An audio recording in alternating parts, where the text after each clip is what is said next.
Direktorat Tindak Pidana Ekonomi Khusus Bareskrim Polri sedang menyelidiki dugaan penyalahgunaan zakat oleh pimpinan Pondok Pesantren Al Zaitun, Panji Gumilang. Penyelidikan ini dilakukan setelah adanya laporan dari masyarakat. Menurut Kabareskrim Polri Komjen Agus Andrianto, penyelidikan ini masih dalam tahap pemeriksaan saksi-saksi dan pengumpulan bukti-bukti. Ada 2 saksi yang diperiksa dalam kasus ini. Kemudian melakukan interview saksi Saudara S dan Saudara AH di Direktorat Tindak Pidana Umum dan Direktorat Tindak Pidana Eksus Bareskrim Polri terkait dugaan tindak pidana pemalsuan dokumen akte tanah yang diagunkan oleh Saudara PJ.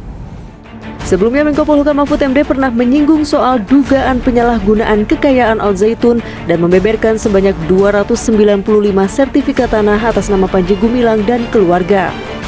Mulai dari 107 sertifikat tanah atas nama Panji Gumilang seluas 806.000 meter persegi, lalu 22 bidang tanah atas nama Farida, 35 atas nama Imam Prawoto, 9 atas nama Ahmad Prawira Utomo, 6 atas nama Ikhwan Triyatmo, 43 atas nama Anis Khairunisa yang diduga istri Panji, dan 31 bidang tanah atas nama Hakim Prasojo, serta 42 sertifikat atas nama Sofia.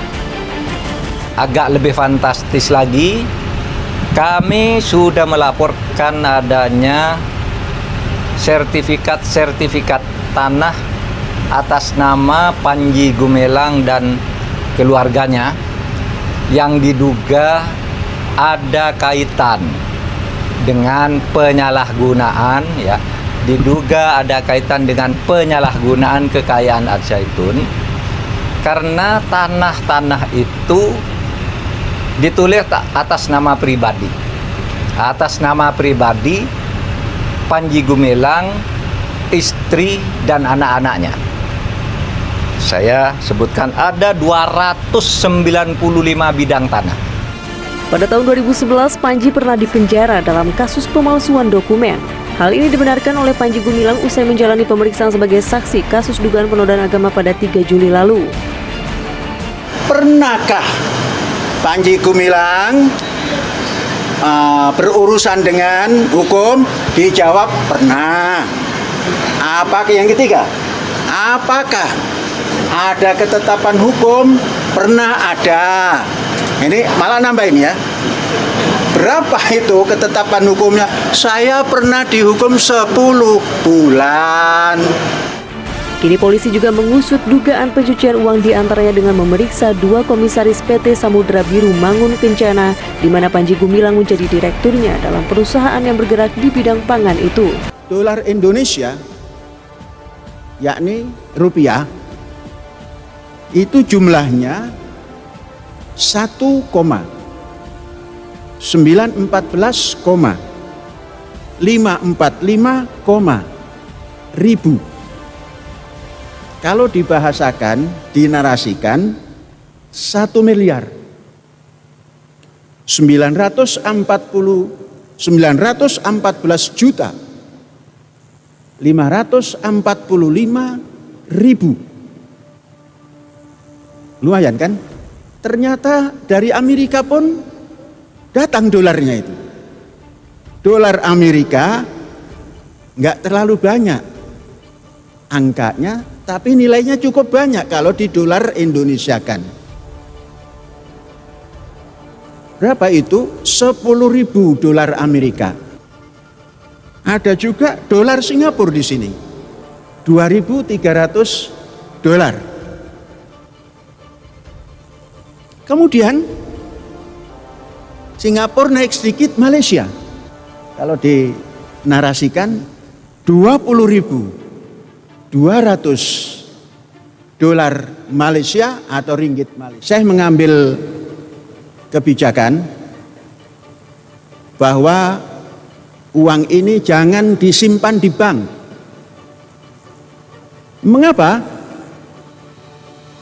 Karena bank sudah tidak bisa merahasiakan kekayaan nasabahnya yang disimpan di bank.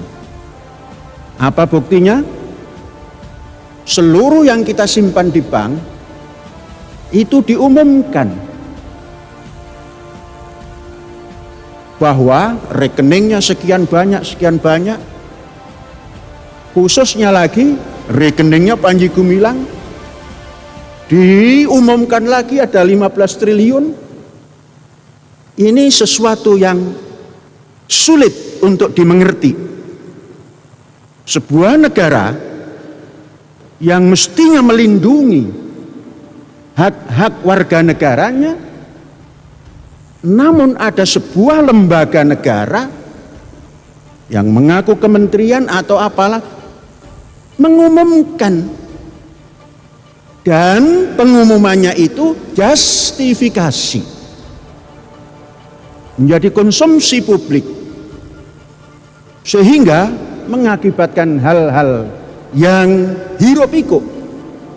Kemudian setelah hiruk pikuk itu dipulangkan kepada Panji Gumilang penyebabnya.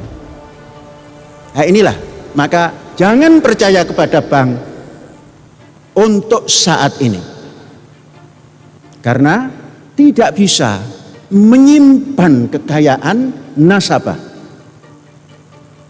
Tapi jangan pernah dana-dana kita ini disimpan di Swiss. Jangan meniru orang-orang kaya Indonesia.